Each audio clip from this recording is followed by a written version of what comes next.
Entonces, muy buenas tardes con todos los presentes. Les damos la bienvenida desde Telesalud del Hospital Nacional Arzobispo Loaiza del Ministerio de Salud a la telecapacitación de hoy titulada Pánico, el miedo extremo. Invitamos a todos los participantes a dejar sus preguntas en el apartado de chat de Zoom, las cuales van a ser respondidas al final de la ponencia. Esta exposición el día de hoy está dirigida por la doctora Isabel Vázquez Suyo, médico asistente del Servicio de Salud Mental del Hospital Nacional Arzobispo Loaiza. Estimada doctora Vázquez, es un honor contar con su presencia el día de hoy. Sin más preámbulo, le cedemos el pase para el desarrollo del tema. Adelante. Muchas gracias, muy amables, bueno, por estar este día de hoy.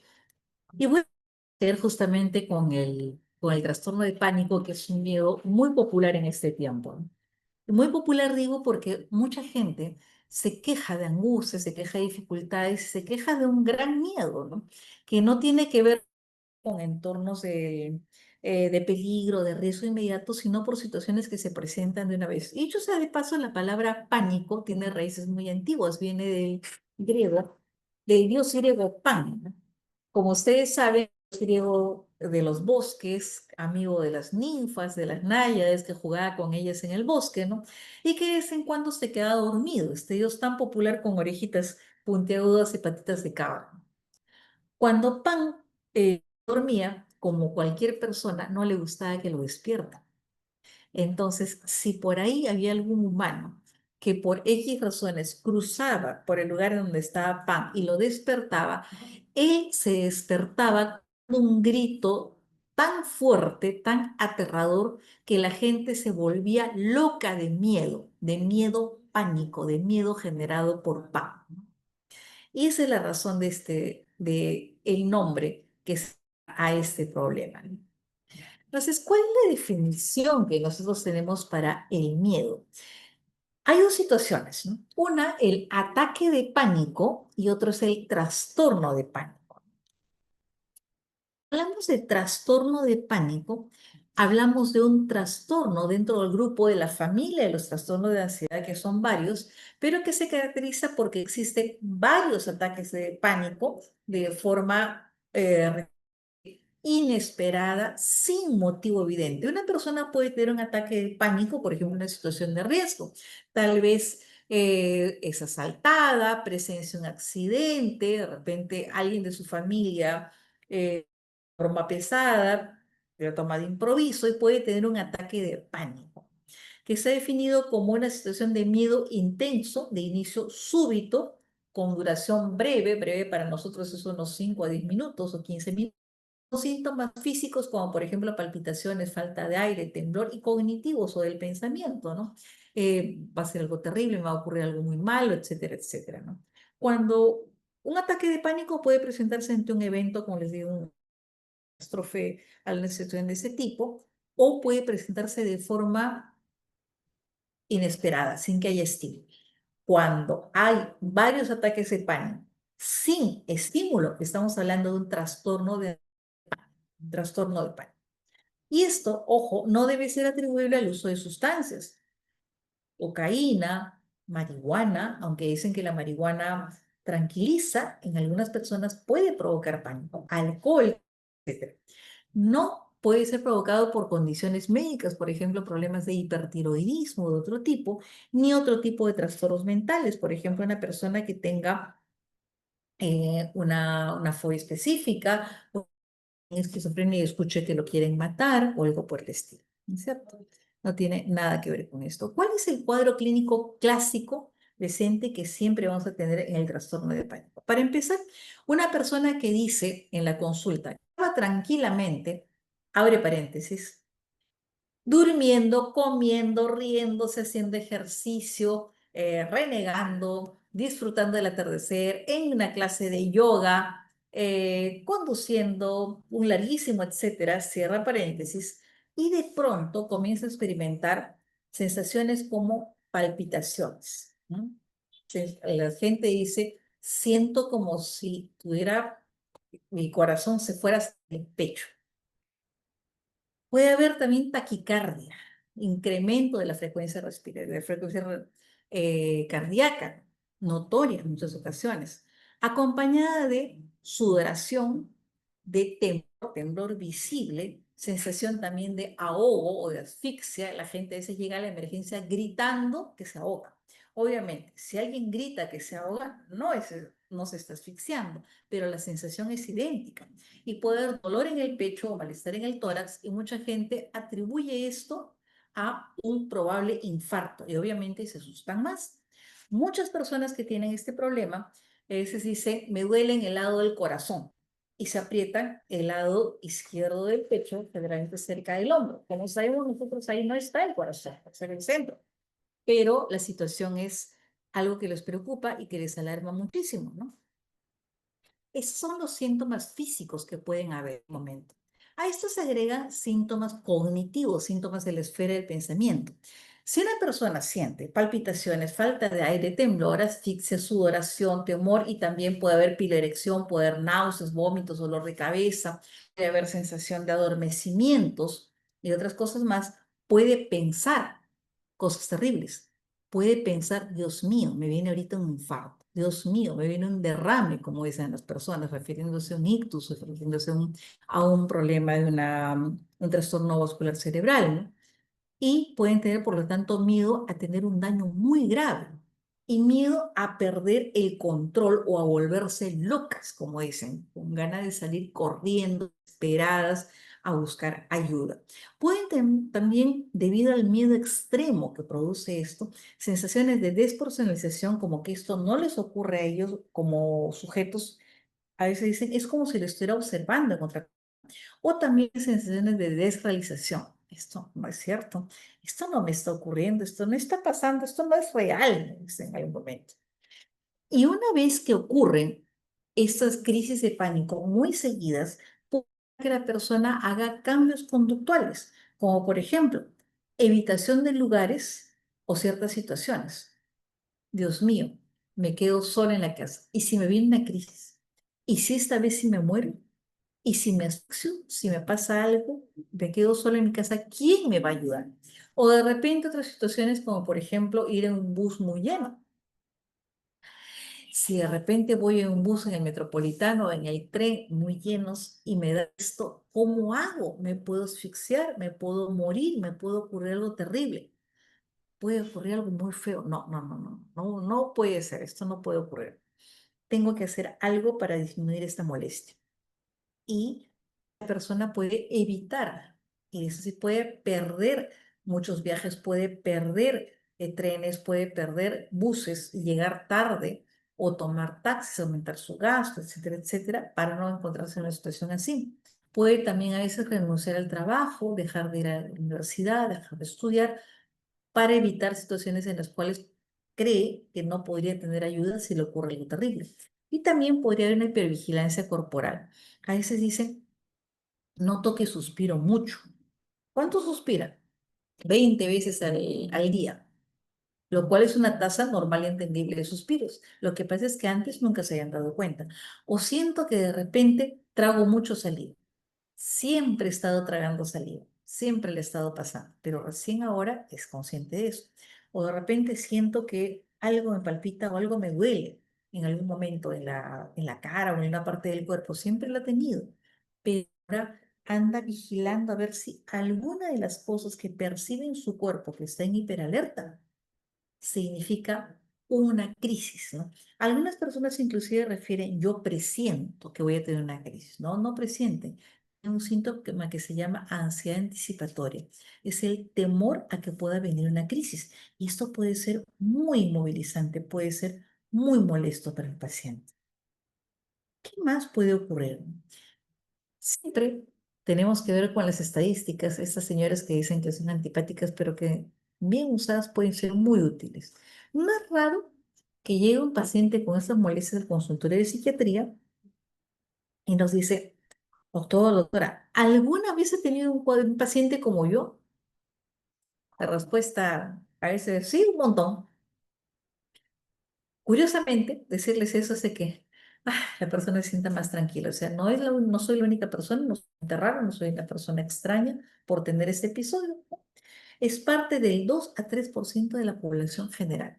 De cada 100 personas, 2 a 3 tienen este problema. ¿no?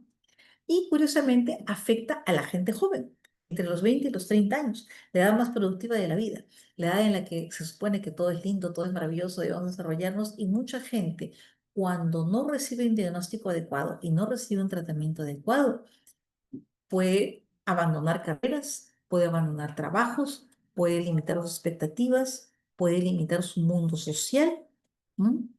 Por no recibir un diagnóstico y un tratamiento adecuados, ¿no? Desgraciadamente, mucha gente no acude a la consulta con el psiquiatra. Uno, porque hay a veces algunas ideas por las cuales las personas creen que no es necesario. O dos, porque en algunas ocasiones como hay personas que les dicen, no seas tonto, no seas torpe, todo está en la mente, basta con tener fuerza de voluntad y critican, por lo tanto, a la persona desconociendo el problema, ¿no? Y la culpabilizan, la angustian, hacen que se sienta peor y retrasan con con esas frases el tratamiento.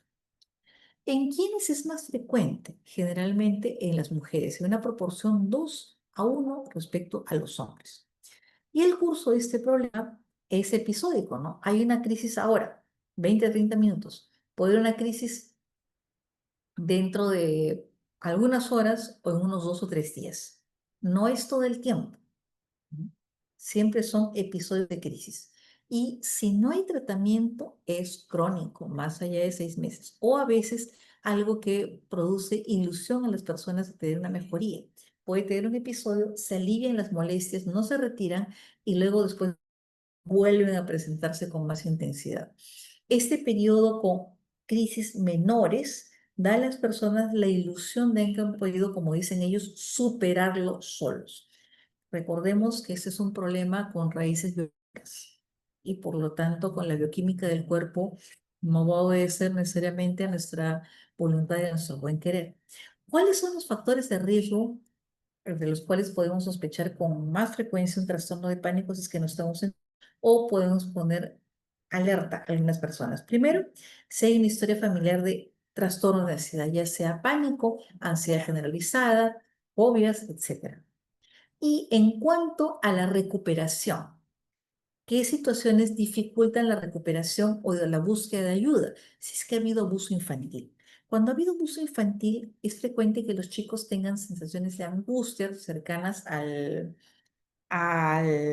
evento traumático, golpe, infección, abuso emocional, etcétera, y por lo tanto puede tender a aceptar más situaciones de angustia y dolor como si fueran supuestamente normales. Entonces esto bloquea a veces el pedido de ayuda, acudir a la consulta, ¿no? Y a veces también, como se les ha hecho creer que son incapaces, que son torpes o que son tontos, cuando observan este tipo de enfermedades, pueden tener miedo de que se les catalogue de lo mismo. Por lo tanto, van a retrasar el pedido de ayuda. Igual con el estilo de apego inseguro, ¿no? Pueden tener dificultades para continuar con las consultas, pueden tener dificultades para seguir instrucciones, pueden tener problemas para confiar en el médico que les está haciendo algún tipo de tratamiento por la historia de apego inseguro que tienen. ¿Qué más? Bueno, a veces hay unas variaciones entre los criterios diagnósticos. Nosotros usamos el CIE-10, en algunos lugares se usa el DSM-5-TR.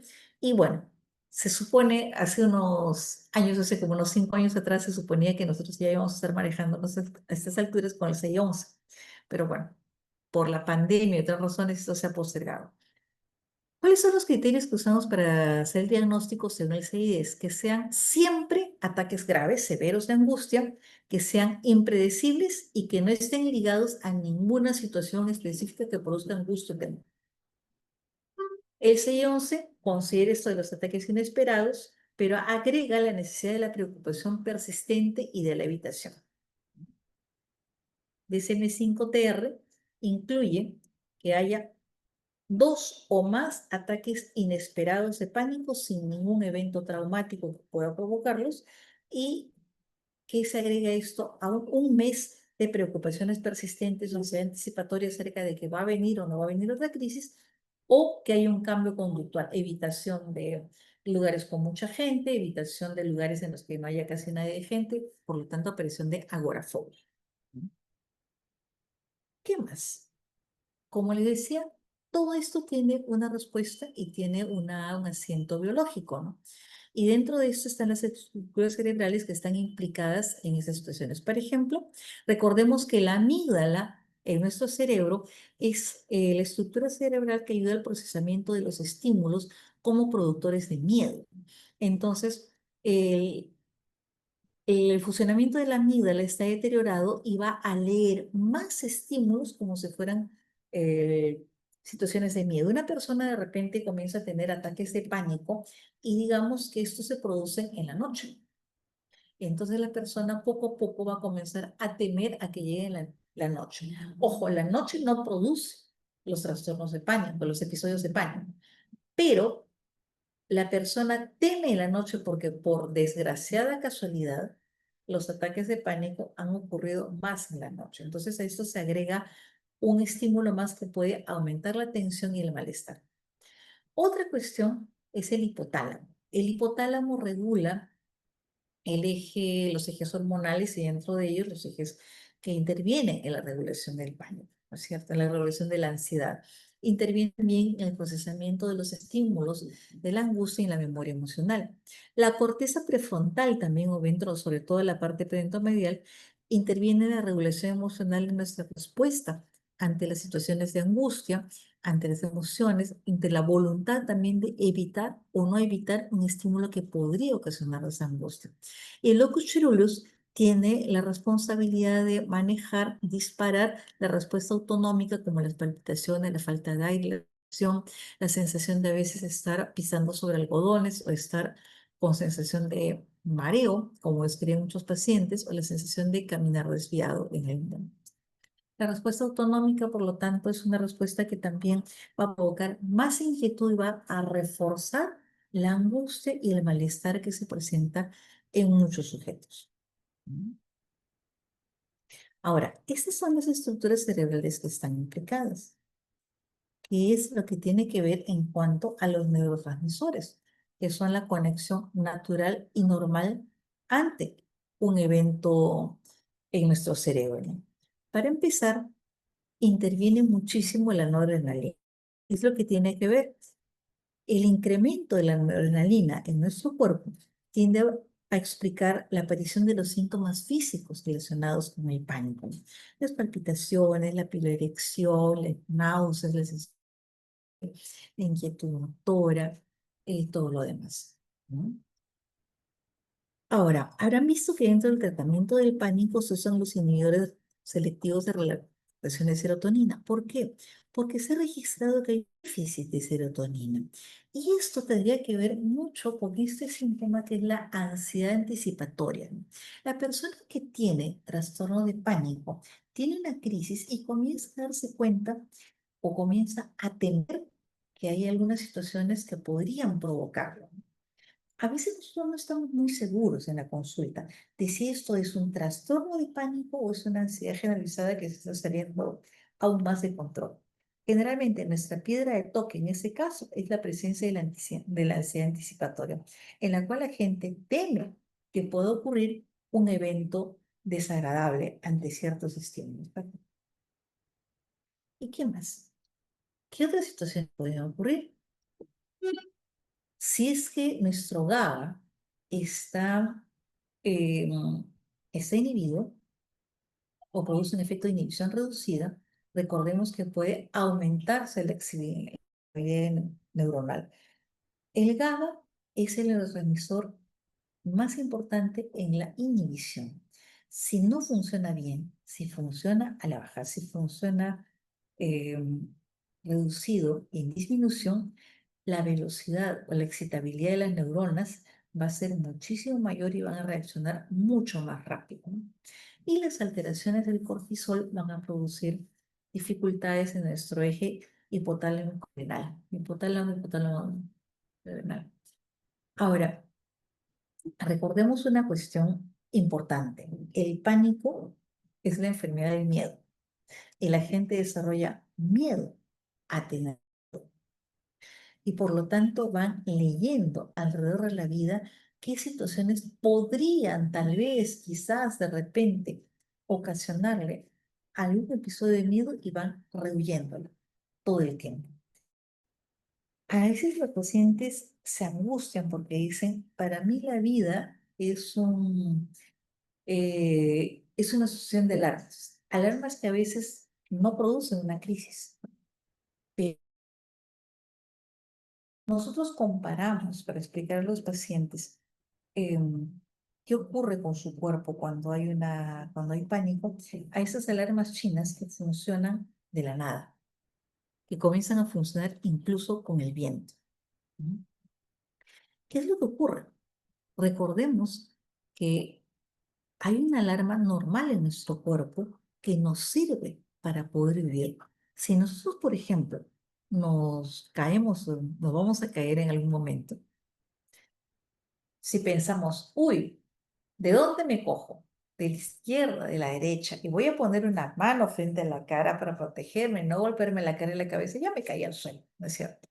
La alarma que se prende y que nos ayudó a sobrevivir muchísimos años, desde que éramos hombres y mujeres primitivos, se prende en el momento que percibimos la caída y hace que, obviamente, en fracciones de segundo, busquemos un sitio donde cogernos y busquemos protegernos la cara y la cabeza para no golpearnos, ¿no es cierto? ¿Mm? Ahora, ¿para qué se necesita para eso? Obviamente, enviar señales muy rápidas al cerebro para que pueda procesar la información, encontrar un lugar donde sujetarme, enviar mayor cantidad de oxígeno y de glucosa a mis músculos para que puedan reaccionar con rapidez y puedan mis brazos protegerme la cabeza y la cara y extenderse de repente mi brazo para sujetar algo. El precio de esa reacción tan rápida es que luego continuamos con palpitaciones y sensación de falta de aire o jadeo durante un tiempo. Esa es la reacción normal ante la alarma. Pero en el pánico, esa alarma se prende aumentada y aumentada en intensidad y prolongada en tiempo ante la ausencia de estímulo. ¿Cuál es la etiología que tenemos, el origen de ese problema? La realidad no sabemos bien por qué. Sabemos que hay un aporte genético. Si hay parientes en primer grado que tienen pánico, la heredabilidad es más probable que sea un 40% más o menos aproximadamente. ¿No? ¿Cuál es el origen neurobiológico de esto? Una disfunción en los circuitos del miedo en los que participan, como habíamos visto, el hipocampo, la amígdala, la corteza prefrontal y el eje hipotálamo adrenal, hipófisis hipotálamo adrenal, ¿no es cierto? Ahora, la parte psicosocial en realidad para el trastorno de pánico no explica, no implica que haya una disfunción para el origen. No explica el origen del pánico. Hay personas que pueden pasar por eventos traumáticos increíbles y no tienen ningún episodio, no tienen trastorno de pánico. Y hay personas que tienen una vida de lo más plácida y hacen un trastorno de pánico. ¿Qué es lo que sí puede empeorar el problema una vez instalado? Puede empeorarlo la existencia de experiencias traumáticas. Nuevamente, empeorar, no causar. Un estilo de afrontamiento evitativo en el cual las personas, como estrategia de defensa en diversos estresores, prefieran evitar enfrentarlos eh, y no tomar estrategias para combatirlos. Esto puede favorecer la aparición de tanto de ansiedad anticipatoria como de agorafobia. Favorecer, no causar. Y la vulnerabilidad temperamental, o que hay ciertos niveles de neurosis, de ansiedad, generalmente puede empeorar el trastorno de pánico. Nuevamente, empeorar, no causar. Ahora, ¿qué es lo que ocurre en ocasiones, no? Puede empeorarse esto, puede leerse en los pacientes varios síntomas para poder describir los síntomas y las molestias que ellos tienen. Muchos pacientes pueden tener miedo primario a las sensaciones corporales, ¿no? Pueden pensar que las palpitaciones necesariamente significan algo desagradable, como por ejemplo un infarto, un ataque, como dicen ellos en algún momento, ¿no? Y olvidan que, por ejemplo, cuando eran pequeños, tal vez estaban en el colegio, recreo, tal vez jugando algún deporte, su corazón latía a mil mientras estaba en una situación agradable, ni caso hacían, ni se daban cuenta y el corazón de repente latía muchísimo más rápido y no significaba nada malo, salvo que se estaban divirtiendo mucho. O de repente, ¿no? Otra sensación corporal, la misma, la sensación de asfixia. A veces estaban corriendo un montón, jugando a la chupada en el colegio, de repente jugando un partido de fútbol, estaban jadeando en algún momento y no pensaban que podía ocurrir algo malo. ¿No? Y sin embargo, si es que la persona jadea en el transcurso de un trastorno de pánico, puede pensar en ese momento, Dios mío, me voy a asfixiar. Otro problema es la anticipación ansiosa. Dios mío, si de repente corro y siento la necesidad de respirar más rápido, ¿esto podrá ser lo mismo que yo sentía cuando corría? ¿O de repente es la anticipación de un trastorno de pánico? Ah, no, mejor no corro, prefiero hacerlo. Se aúna la anticipación ansiosa de la posibilidad de tener una crisis de pánico por asfixia a la evitación fóbica de la actividad que la causaba, como correr o hacer ejercicio. Y la sensación de inminente catástrofe ahorita puede ocurrirme. Yo presiento que puedo tener una nueva crisis. Me ocurre que puede pasar. Tal vez me pase si es que voy a la iglesia y está muy llena o salgo al parque y hay un montón de gente.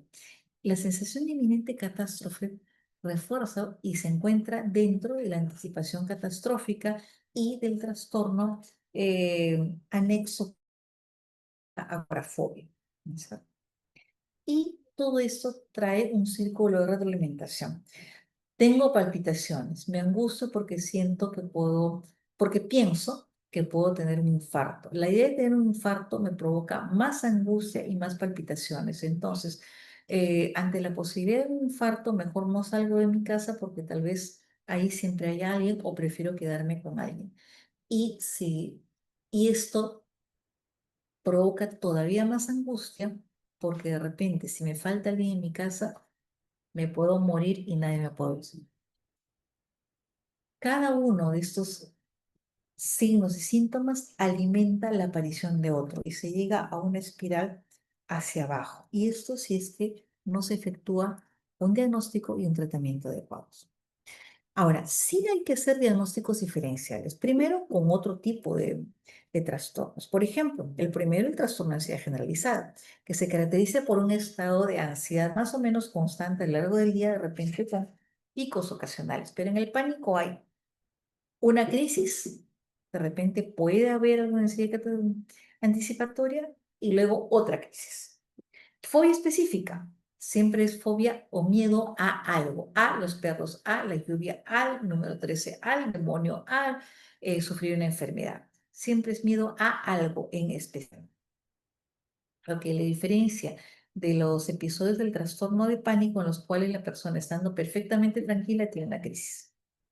El trastorno de estrés postraumático, en el cual el inicio de los síntomas tiene como origen claro la evidencia de un evento alarmante, catastrófico, que ponga en riesgo la vida o la salud del sujeto, ¿no? Como por ejemplo sufrir un asalto, sufrir un accidente de tránsito de otro tipo, ver que esto ocurre en otra persona cercana.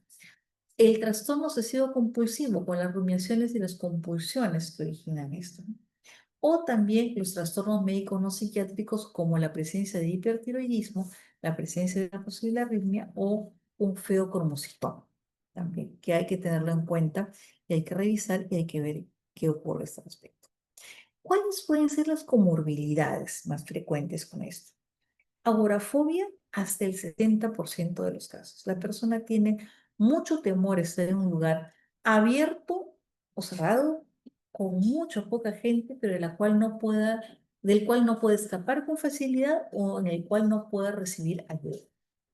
Depresión mayor porque la persona ve cortadas muchas posibilidades de vivir, de sobrevivir, de desarrollarse en la vida, de desarrollar vida de pareja, vida de familia, de estudiar, etcétera. Entonces, esto puede provocar una depresión. Hay que tratar las dos cosas. Trastornos por uso de sustancias, porque algunas personas descubren, entre comillas, que usar tal o cual sustancia le alivia las molestias. A la cabeza benzodiazepinas, ¿no? Nunca falta por ahí el tío, la prima, el vendedor de la farmacia, el vendedor, porque el químico farmacéutico no lo haría de ninguna manera, que le dice, mira, toma esta pastilla para tus nervios, y generalmente la de benzodiazepinas. Y la persona toma la de mayor inocencia, pensando que ese es el tratamiento. Y no, las benzodiazepinas no son todo el tratamiento. Se da en una fase inicial de repente, como vamos a ver más adelante, pero si se toman solas, comienza a haber fenómenos de tolerancia y abstinencia, no resuelven el problema, sobre todo porque ocurre una dificultad.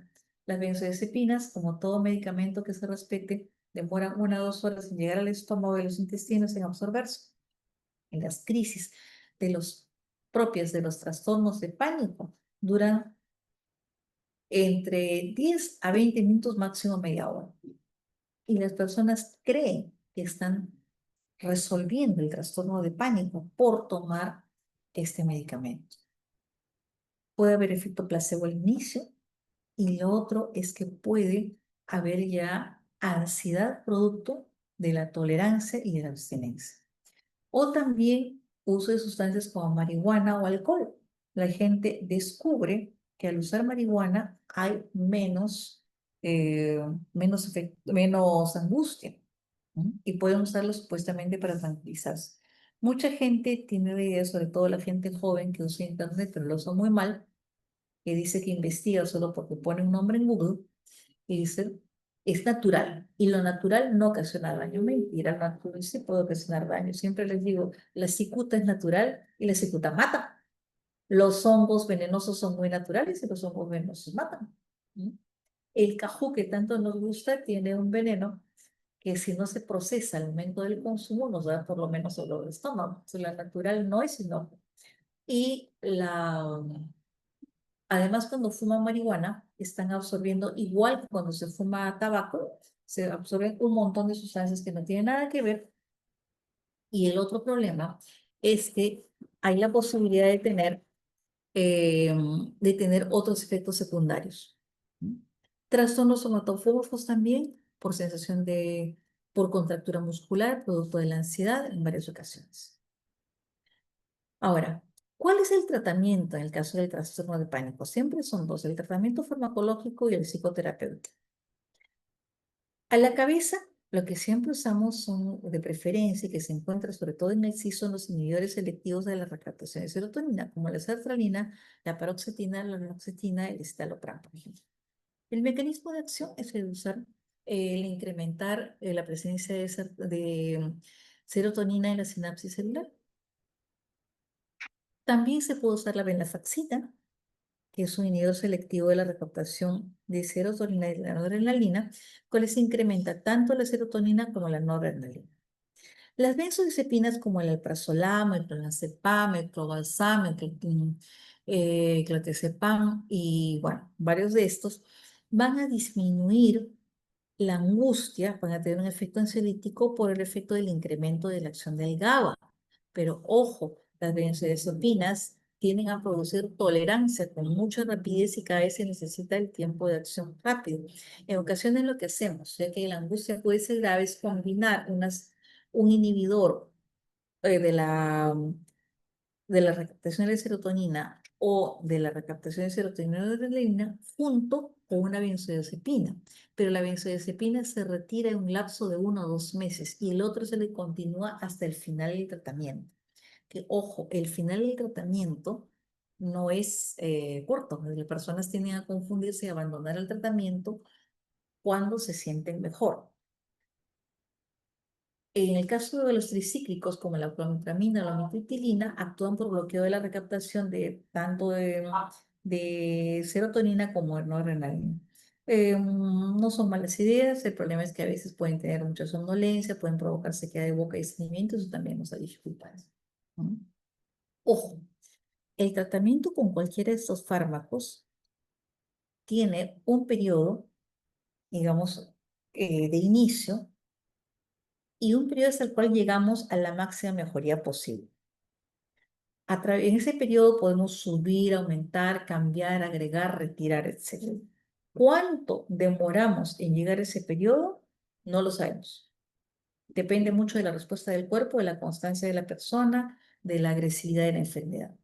Una vez que llegamos a ese punto de máxima mejoría, continuamos, a ese momento ya deben haber sido retiradas las benzodiazepinas de ese tiempo, pero una vez que llegamos a ese punto de máxima mejoría, ya debe mantenerse la misma cantidad de medicación durante al menos 6 meses, idealmente un año, para tener mayores posibilidades de que no regrese el problema. ¿Mm? Recién a partir de ahí iniciamos el retiro de medicación, por si acaso, para alertar a los pacientes y que no abandonen el tratamiento antes de tiempo. ¿Cuál es la principal causa de cronificación? El abandono de los tratamientos. ¿Mm? Como le decía, algunos trucos que se tienen que hacer. El inicio siempre de los antidepresivos debe ser gradual para evitar problemas, para evitar problemas extras y también para disminuir la posibilidad de que aparezcan efectos secundarios no deseados. Mínimo, como les decía, 6 a 12 meses de mantenimiento. Y el retiro de la medicación debe ser progresivo. Otro truco, hay que monitorear la posibilidad de los efectos adversos. Toda sustancia que ingresa al cuerpo, incluida el agua, la leche y el pan, que todos sabemos que son muy buenos, puede producir efectos secundarios no deseados. La inmensa mayoría de pacientes no los tienen, pero algunos sí pueden tenerlos y hay que tener cuidado con ellos. Hay que darles una dosis pequeña al inicio como activación inicial y luego continuar a dosis plenas. Hay que estar alertas contra la posibilidad de sedación. Los inhibidores, por ejemplo, generalmente se dan en la mañana, pero si una persona dice que le da sueño, ok, perfecto, pues en la noche no hay problema. Y también en el caso de los inhibidores, por ejemplo, selectivos de la recaptación de serotonina, hay que ver si no hay disfunción sexual. ¿No? Eso es lo que puede incomodar a muchas personas y que puede manejarse con un cambio de medicación. ¿Qué más? En cuanto a los tratamientos psicoterapéuticos, se puede hacer generalmente terapia cognitivo-conductual dentro de las técnicas que se usan para esto. Siempre primero hay que educar al paciente. Antes de buscar cualquier tipo de tratamiento, se necesita que el paciente conozca su enfermedad, se necesita educarlo y que sepa todas las características necesarias sobre las que se tiene más referencia, sobre todo cuando es un trastorno puro y no hay eventos del pasado que puedan modificarlo. Usamos, por ejemplo, en terapia cognitivo-conductual, reestructuración cognitiva, para que la persona, por ejemplo, no piense que necesariamente las palpitaciones significan algo malo, que recuerde, por ejemplo, eventos de su infancia en los cuales había palpitaciones y era muy feliz porque está en el recreo. Exposición interoceptiva, por ejemplo, la posibilidad de exponerse a situaciones que le produzcan alguno de estos síntomas y que se den cuenta de que no ocurre nada malo. Y el entrenamiento en respiración diafragmática, por ejemplo, para disminuir la hiperventilación que puede agravar los síntomas y que es propia del trastorno de pánico. También la terapia breve estratégica puede ser de ayuda al enfocarnos en intervenciones que están centradas en evitar este ciclo de la evitación, curiosamente. Las personas tienden a evitar situaciones que supuestamente podrían tal vez quizás de repente disparar otra crisis de pánico y eso empeora sus posibilidades de recuperación. Al usar la terapia breve estratégica podemos enseñarles a no evitar esas situaciones, a manejar las contingencias que se pueden presentar, a disminuir la tensión asociada, a encontrar explicaciones alternas y a devolverles la tranquilidad a ese respecto. ¿Cuál es la evolución diagnóstico? Si dejamos a la persona a su, a su suerte, el curso es fluctuante, ¿no? Van a venir y aparecer crisis. Si es que hacemos el tratamiento, ¿no? Podemos encontrar una remisión bastante notable el 50-70% con tratamiento, me faltó un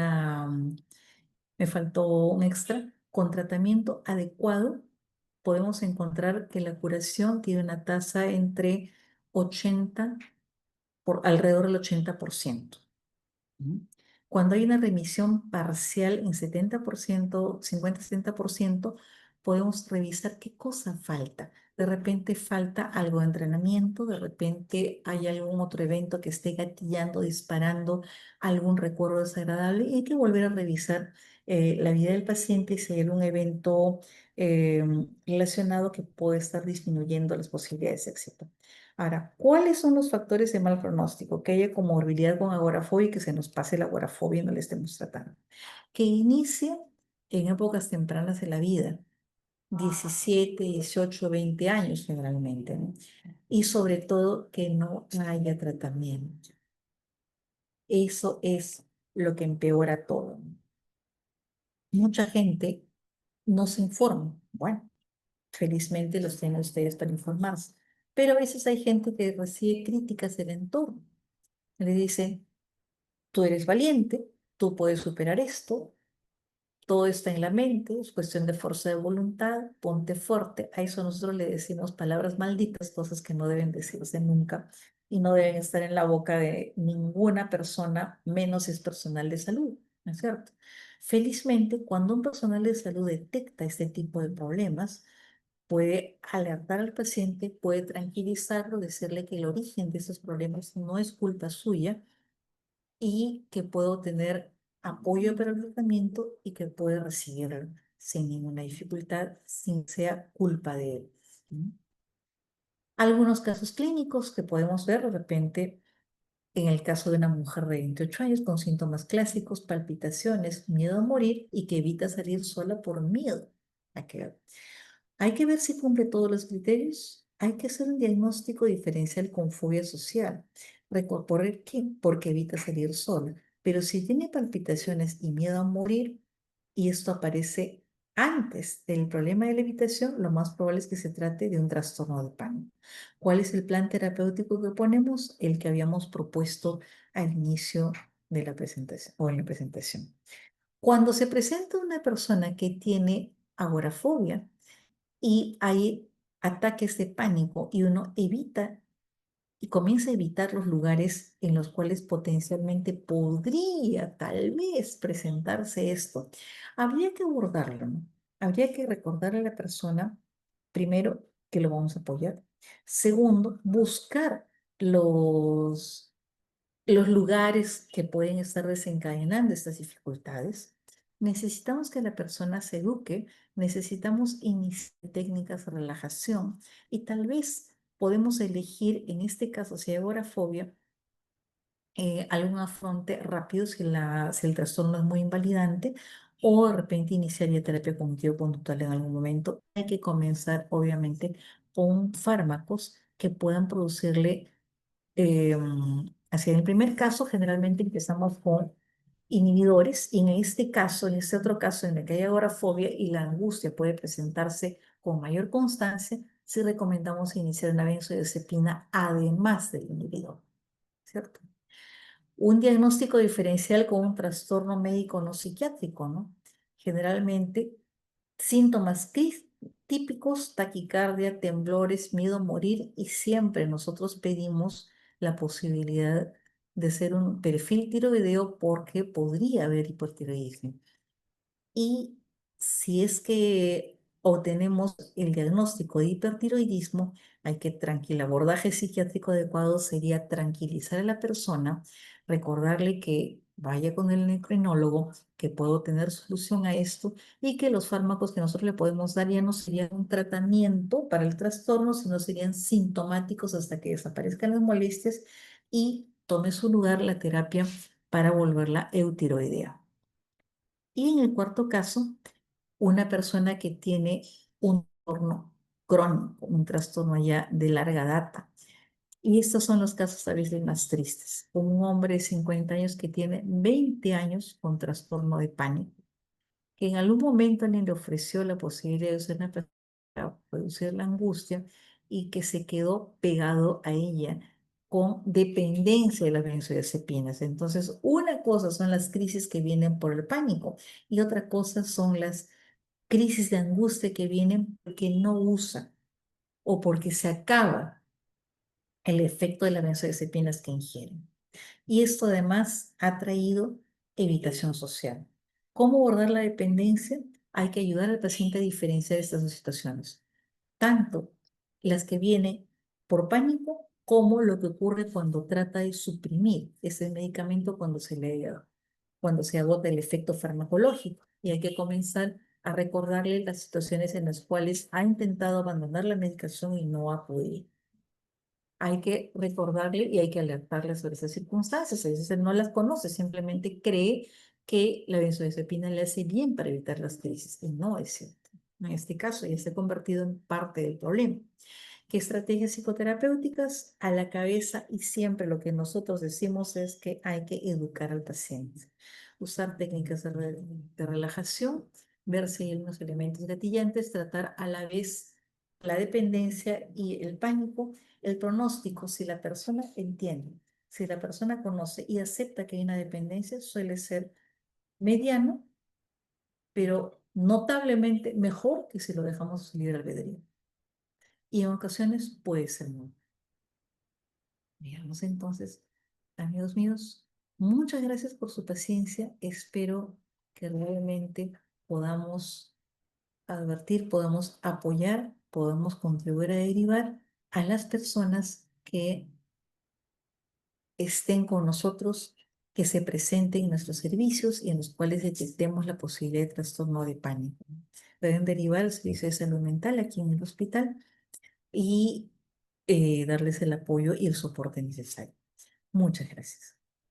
Muchísimas gracias, doctora Vázquez. Ha sido un Sí, honor tenerla el día de hoy. si hay No alguna sé si pregunta, alguna puede... solicitud.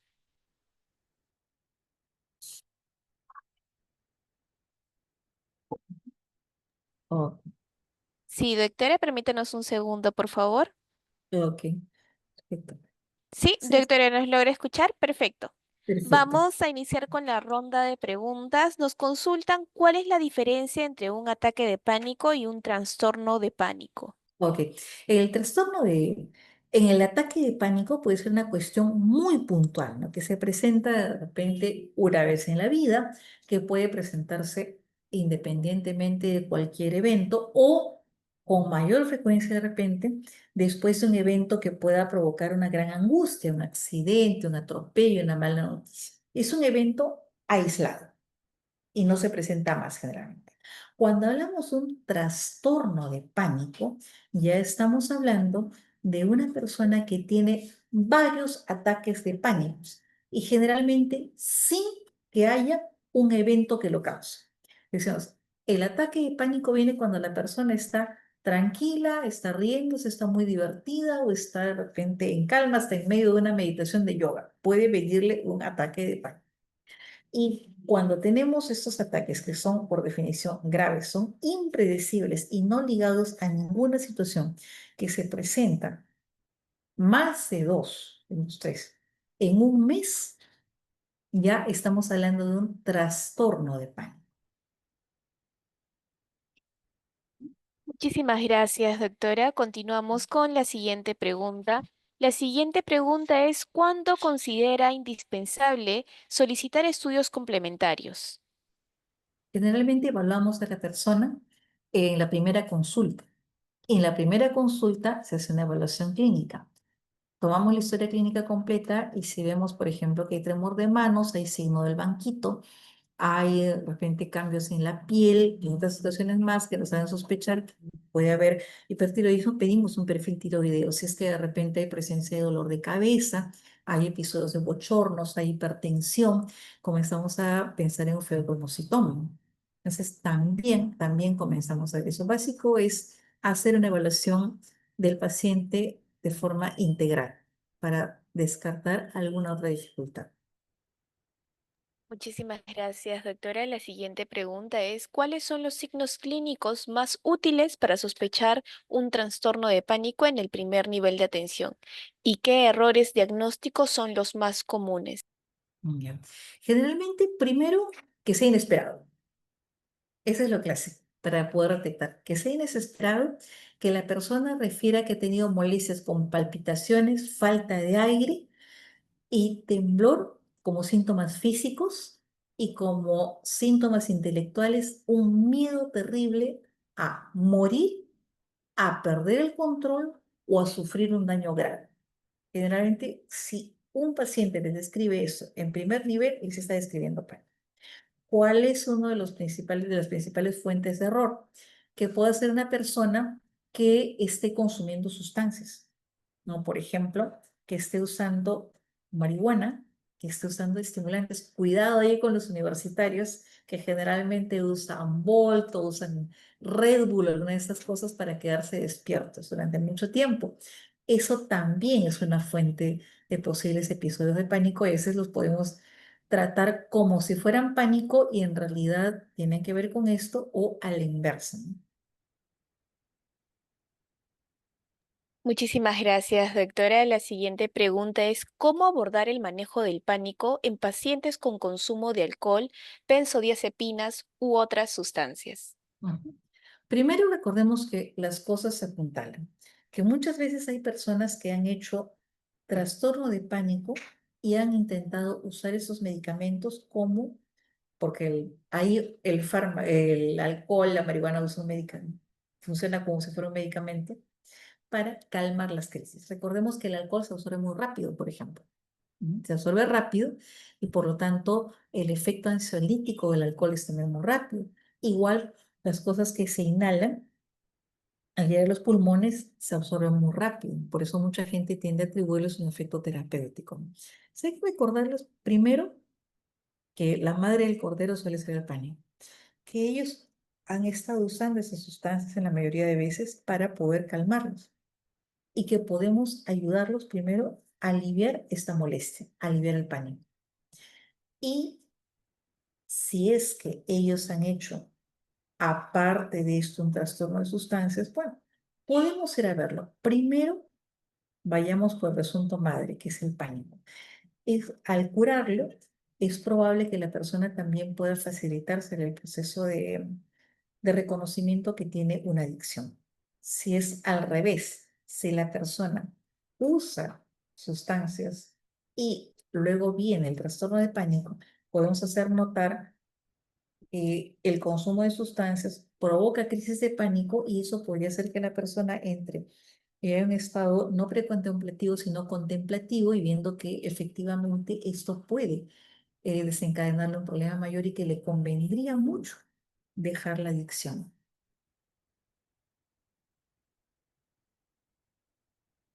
Muchísimas gracias, doctora Vázquez.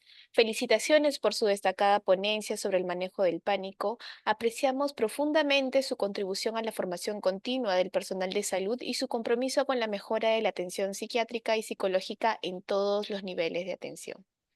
Finalizamos la ponencia del día de hoy, sin antes también agradecer a cada uno de los participantes que se han conectado el día de hoy. Los invitamos a suscribirse a nuestro canal de YouTube. Nos pueden encontrar como Telesalud, como Hospital Nacional Arzobispo Loaiza.